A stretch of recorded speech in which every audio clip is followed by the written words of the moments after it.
So delivery of knowledge includes proper lecture planning. So to ensure effective delivery of knowledge in the class, the teacher has to come down to the level of the student. So as you know, there are various types of student in a class, ranging from average student to above average student, intelligent student to genius students.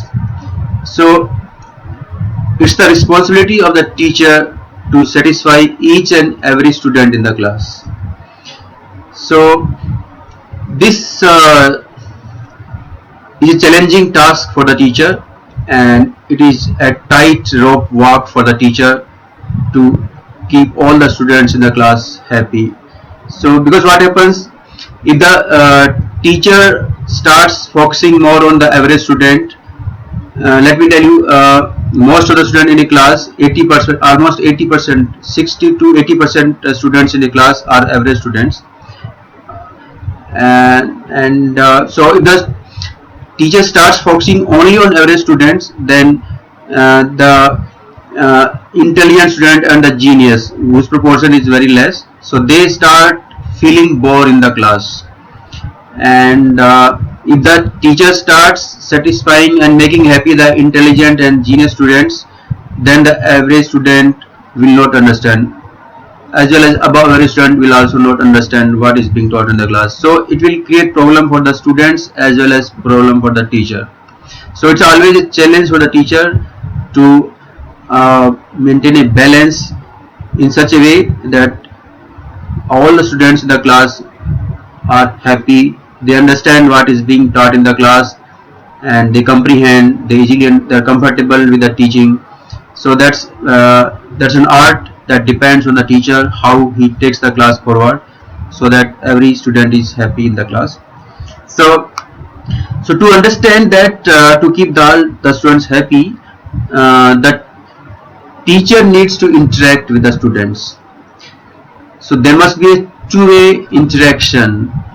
Two-way interaction here means that the teacher must ensure that the student is understanding whatever he's teaching to the student. So sometimes it happens, like in school classes, sometimes happens the teacher keeps on teaching and teaching, keeps on speaking without bothering whether every student is understanding or not, and so that's not the right professional way of teaching. So it's the responsibility of the teacher to ensure that every student, even at the last student at the last bench is also understanding, and so that involves, that requires two-way interaction with the student, right?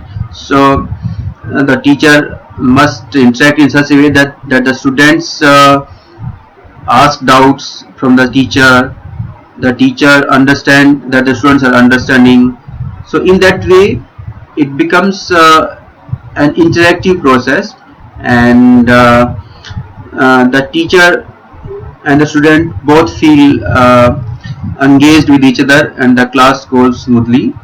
So the important thing here is, in delivery of knowledge, is that you must take your topic from basic concept to higher level, right? So yeah, maybe it's an intelligent student or whatever student, average student, right? So just start with the basic concept, and then move the concept slightly to the higher level, systematically and slowly, so that student does not feel discomfort or break, or so that he understands things properly. And so ensure that the student is understanding whatever you are teaching, and if the student has not understood, revise that topic, revise the concept, re-explain, explain again and again, but make sure that student is understanding, every student is understanding in the class. So that is some aspect of delivery of knowledge. And there are also some minor issues like remain in the control of the class. So so it means uh, the class should go smoothly, right? So so whenever there is a noise in the class, it means that either the teacher is having lack of knowledge, or the teacher has lack of confidence, or the teacher has lack of teaching experience, right? So or there is a problem in delivery, the students are not understanding. So so whenever there is noise in the class, it means the class control is not completely under the teacher's control. So class control, sometimes even though the teacher is talented, knowledgeable, still there are some mischievous elements in the class, right? So the teacher needs to be polite but professional, assertive, in such a way that the students remain calm and comfortable, they remain relaxed, and the students open up with the teacher. So that if the teacher becomes too much assertive, then what happens, the students they hesitate to ask doubts. So that's the right balance the teacher has to keep between his assertiveness, confidence, and so that the students remain uh, comfortable, and they open up and they ask doubts, and then they clear doubts. The teacher must encourage the students to ask doubts and to clarify the confusions, if any, so that the knowledge is delivered properly and the students understand what is being delivered by the teacher. So now let's move to the next aspect of teaching, and that is delivery of knowledge in group classes. So there is a lot of difference between teaching one-to-one class and group class. So as I told you that each and every student has fate, and hence it's the responsibility of the teacher to keep each and every student happy and satisfied. So it's the teacher who has to strike a balance in the level and depth of teaching, so that average as well as most intelligent students, all of them grasp it and understand it. So the teacher needs to interact more in the class with the students, right? So the teacher needs to ask questions from the students so that he understands that the students are understanding the topic or not. So so so that's the important thing here to be kept in mind, that group class requires more interaction, more engagement by the teacher with the students, so that the class runs smoothly and effectively. And in group classes, if it is a online class, then it is recommended that keep the group class small, okay, because larger the group class, the more the interaction is required. And if it is the online class, then interaction becomes difficult. So keeping the group class not more than up to 10 students can keep it effective. But online classes, one-to-one classes are always advisable, because the teacher comes to the level of the student very easily. He understands the requirement of the student, he understands the learning speed of the student. So it becomes easy for both the student and teacher. But in group class, the schools must try to keep the group as small as possible, so that everyone is understanding in the class what is being taught by the teacher. So in group class, the initial class should also include introductory elements, like the teacher should introduce himself or herself about himself or herself. The teacher should make an outline of the syllabus and the things that will be covered during the classes, and the teacher should try to understand the requirements of the student, and what the student requires, and what is the level of the student, and what is the learning speed, and so in what way the teacher needs to deliver to that particular student. So that's some aspects the teachers need to take care in group classes. So during delivery of your lecture, let me tell you a very important aspect, and that is never utilize a book or any teaching notes or teaching material while you are teaching in the class. Because when you use a book or teaching material or notes, then your natural flow of teaching goes away, right? So just teach in a natural mode of teaching, as if you are teaching a story to the students. Okay, so when you are book free and without any notes, it just you're just teaching just like a story, and teaching in a natural mode of natural flow of teaching, it just appears very interesting to the students, and the students curiosity generates in your lecture. So just make it a natural flow of teaching, and so that student can listen it, and they can be more interested in that. So that's a very important thing, because if you start using books, I tell you, you will never deliver a lecture effectively.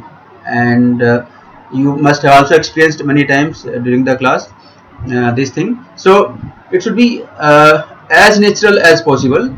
uh, your teaching should reflect your passion, your interest in teaching, your commitment, your dedication in teaching, your hard work in teaching. Okay, so that the students are compelled, they are compelled, bound to listen you. They're bound to get interested in your teaching. Okay, because it's not only delivering your knowledge. Okay, teaching involves your emotions. Okay, if you are teaching with your heart, that makes a lots of difference in teaching. And if you are making simply if you are giving information, that's a different thing. And if you are teaching with your heart, your commitment, your passion, your full energy, right? So that makes a entirely different scenario in the class, and the results are entirely different in this way. So that's the advantage of natural mode of teaching. And just be take note of this, that to ensure natural flow of teaching, it requires many things. You must first of all, you must be clear on the topic, whatever topic you are teaching. Okay, it must, your concepts of the topic must be clear. Okay, so if you yourself are confused in the topic, or you are not fully prepared on your topic, or your fundamentals are not clear on the topic or chapter, then it can never be a natural flow of teaching. So first and foremost requirement is that you must be clear on the topic, and you must know the topic in prior advance. And it requires many other things also. So it requires content planning, your lecture planning. So just make a broad outline view, broad outline map in your mind before going to the class. That so if you have broad outline of things, broad outline of the chapter, or broad outline of the things in your mind, then it becomes a very natural thing, and the lecture will go smoothly and without any interruptions. And so that's, brief mind maps are quite important to ensure natural flow of teaching in a natural way. So to explain this aspect, let's take an example. So just it's not about politics, but it's just an example. So just like you have seen the lecture of Prime Minister of India, Narendra Modi ji, and the lecture of Pakistani Prime Minister. So when you listen, so whatever Narendra Modi tries to speak, okay, it creates interest in the people. People want to hear him. Okay, uh, so it doesn't matter what he's going on what topic or what he's going to speak. Okay, but at least people just listen him, right? So because his grasp of things, his understanding of the knowledge, his understanding of things, so he just, because he does not have any notes with him, he has not prepared an artificial lecture, he just speaks naturally. Okay, so he has an outline in his brain, and so he just by heart he delivers a lecture naturally. But if you have seen the Pakistani Prime Minister, Mr. Imran Khan, then you must all notice that he himself is not clear about the topic. he himself doesn't know what he wants to convey to the audience, right? So he simply appears confused. Okay, so and public gets so if the speaker is confused, public also gets confused. So you will never be able to deliver your knowledge or your whatever message you want to convey to the class. So that's how it makes a lots of difference when you are taking things in a natural flow without notes. Okay, and so because and like let's say Rahul Gandhi. Okay, so mostly he during lectures or speeches he takes notes, he speaks from notes with the help of notes, right? So that doesn't become so effective, and it appears artificial, something unnatural, right? And it does not create interest in the audience. So that kind of I mean book reading kind of approach should not be followed, right? So there should be no confusion during your lecture to you, and there should be no book reading in front. There will be no notes reading. Okay, rote learning kind of things should not be there, because if you have memorized something and you're done rote learning, then students also understand that teacher has come with rote learning. Okay, and it's not natural. So it's all about your hard work, your how you prepare the lecture. So that's a very important thing. Be natural, keep the class in a natural smooth flow, and that requires lots of preparation, hard work, practice, right? Homework and lecture rehearsal, etc. So that part you need to take care, and that way things will go well. And so next thing is your confidence in the class. So the confidence is a very important thing in the class, right? So because if you are confident, students will take you as a trusted source, and if you start losing confidence, students will think that you are not knowledgeable and you will not be able to deliver. So always be confident in the class, and just assume that students do not know anything. And it's sometimes it's a fact also, because the students are just suppose a 12th level student, and you are a postgraduate, graduate, BTech, MTech, right? So in front of you, as far as knowledge is concerned, you are always having more knowledge, okay, and more experience. So just assume that they do not know, and whatever I will teach them, okay, so that will keep you cool, relaxed, and calm. Okay, but some students become anxious that, oh, some students are very genius. If they ask me tough questions, how well I will handle. So that kind of things should not happen. And one let me tell you one very important tip here, that even when you go to some institute or coaching institute or school for a teacher selection process or teacher recruitment process, and so during a demo to the experts, you also assume that the experts do not know anything. Okay, because it makes a lot of difference when you teach to the students. There is a lot of difference, right? So when you teach a student and when you teach an expert, it's an entirely different teaching.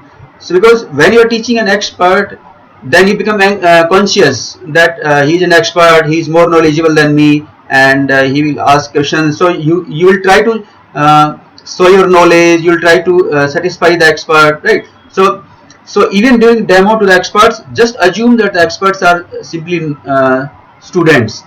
And when you teach like this, assuming experts as students, then your mode of teaching will be more effective, and the experts like this also. That, and many times the experts tell the teacher that just assume that we are students, and now teach that you are in the class and we are the students, just teach like that. So that way the experts want you to deliver in the demo. So that's also another thing, and that makes a lots of difference. And another thing is your body language. So besides confidence is part of your body language. So always keep your body language positive, friendly but professional, right? And assertive but interactive. Just do not frighten the students by becoming too much assertive. So just be friendly, cooperative, so that students don't hesitate to ask doubts from you. Students open up with you. They can so in a friendly and cooperative environment, things become more easier for both the teacher and the students to communicate with each other, to interact with each other, and so any communication gap must not be there. So that kind of body language, right, and things must be maintained during delivery of your knowledge. And while there are some other aspects also during delivery of knowledge. So sometimes what happens that if you are a fresher, and so sometimes the teacher goes blank in the class, right? So it normally happens during initial first 2 years of your teaching career, and so when you forget something in between the class, so like if it is an offline class, so if you forget something, okay, and the class is going on offline, so don't become too much nervous about that. Okay, just whenever you forget something, just start asking it out from the students. Okay, you just ask any student, okay, so that what's your opinion about this, okay, who knows about this. So so sometimes what happens, students I have the answer, or they may have the hint about that topics, and by that hint you recall things. Okay, so there are things to manage such scenarios when you go blank, or so you can manage, okay, just to inquire. It gives the impression to the student that you are just asking the doubt. Okay, so things can be managed during that. But if you have covered almost 2 years of your teaching experience, and during 2 years of teaching experience you have covered the entire syllabus of your subject, then you don't go blank. And before going to the class, it just takes 2 or 5 minutes of you to have a look at the topic or the chapter, and you comfortably deliver in the classroom. So, and to avoid this problem, you can do one thing, that you just make a outline of the topic or outline of the chapter on a slip, or very small slip, and just keep it with you, right? And that student don't mind that. So just ensure that all points are covered. The students think that our teacher is trying to ensure that all points are covered and no point is missed. Okay, so the teacher has a small list with him, but don't try to give an impression that the teacher has a book, or teacher has notes with him and he is teaching from notes. So that so also offline, in offline class you can have a very small slip having an outline of the important aspects, important topics of the chapter. And but if you are teaching online, then this problem is not that much. Okay, because in online what happens, if you in online mostly when you are teaching, then you are also presenting a PDF presentation or a PowerPoint presentation, right? So you don't even if you forget, then you can recall from that PowerPoint or PDF presentation. So the chances of forgetting are less on online. And sometimes teachers also have the books on near their laptop or computer. So when they forget, then they have a recall from the book, right? But let me make you cautious here, that even if you are teaching online and you have book with you, notes with you, right?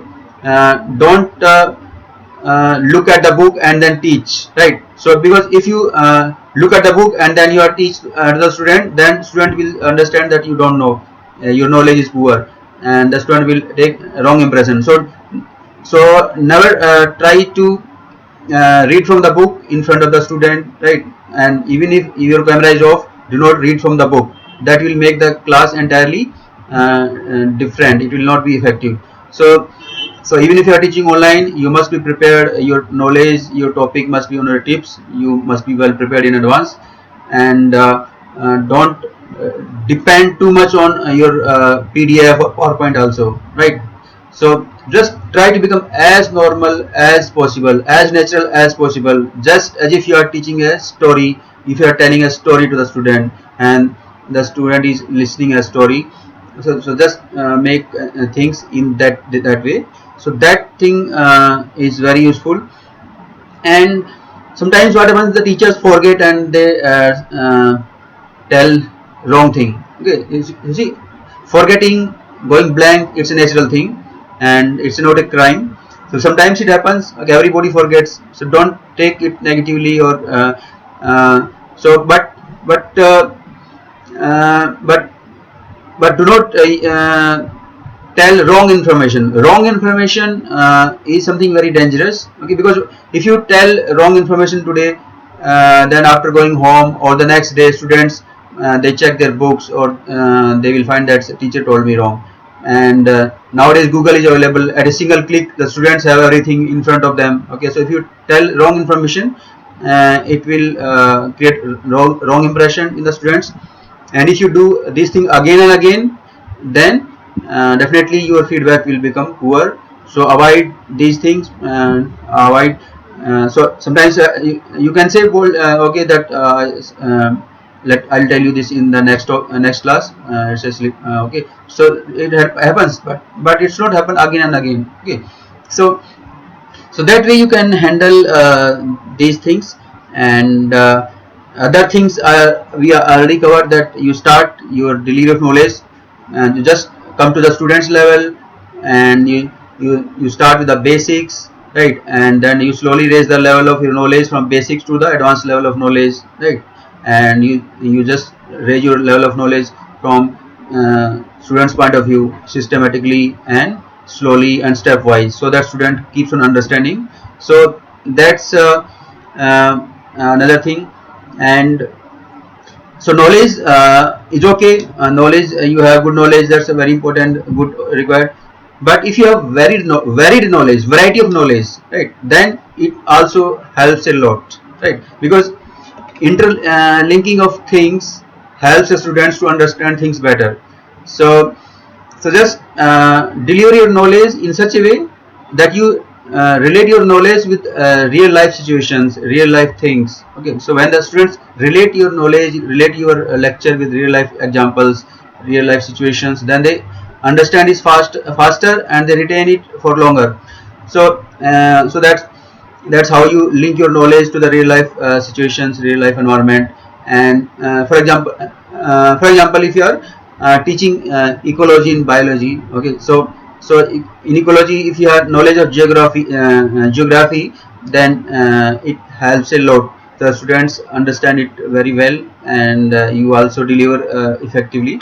So interdisciplinary kind of approach must be there. So if the teacher is having a variety of knowledge of various subjects, topics, then it helps. And so that kind of things must be there. And that's about delivery of knowledge. So in brief, let me conclude that knowledge is only one of the basic requirement in teaching, and delivery of knowledge is another thing. And delivery of knowledge, so there are many teachers who have average knowledge, but they deliver very effectively, okay. Despite being from average academic institutions, the average teachers can deliver very well, very effectively, and the students can be very happy. And there are also sometimes teachers who belong to IITs and IITs, and having they are very talented gold medalists, having very high knowledge of the subject, and despite that the teachers are not able to deliver effectively in the class, and their feedback by the student may be poor. So it's delivery of knowledge is very important. It depends on your content planning, your lecture planning, right, your confidence, many things are there. And presentation, right. So presentation is a separate topic, and we will so how do you present your knowledge that helps in effective delivery, right. So if your presentation is very sound, then the students will understand it very well, very easily, and they will grasp it, right. So presentation is very important aspect, and the presentation aspect we will see in the next lecture, that how you should present your knowledge, right. So how to present your delivery of knowledge, so that your knowledge is delivered properly. So that presentation is very important. So for today, that's all. Thanks, have a nice day.